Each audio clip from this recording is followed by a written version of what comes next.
सवाल ये पूछ रहे हैं कि आजकल इंस्टॉलमेंट में, ईएमआई में जो कहा जाता है, उसमें गाड़ी लोग खरीदते हैं या फिर कोई दूसरी चीज खरीदते हैं, उसमें से पहले ही बता दिया जाता है कि इसमें इतना सूद पड़ेगा, इस पर इत्तेफाक होता है, ऐसा लेना जायज है नहीं जायज है? जवाब यह है कि जायज नहीं है।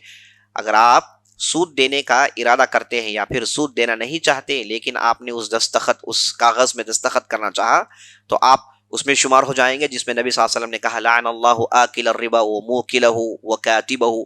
नबी सल्लल्लाहु अलैहि वसल्लम ने लानत भेजी सूद खाने वाले पर, सूद खिलाने वाले पर, सूद को लिखने वाले पर, सूद पर शहादत देने वाले पर, इन सब पर नबी सल्लल्लाहु अलैहि वसल्लम ने लानत भेजी है।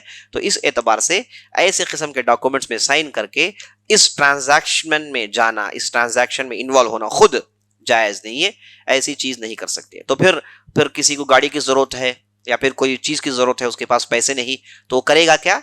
वो किसी नेक सालेह आदमी के पास जाएगा, उसे कहेगा कि भाई आप मुझे गाड़ी खरीद कर दे, मैं आपको कर्ज देता हूं, मैं आपको, है ना, आपको माहाना फेड़ देता हूं। ऐसी कोई दूसरी सूरत निकाले जिससे आप सूद से बच जाएं और आप इन हराम चीजों में ना पड़े इंशाअल्लाह।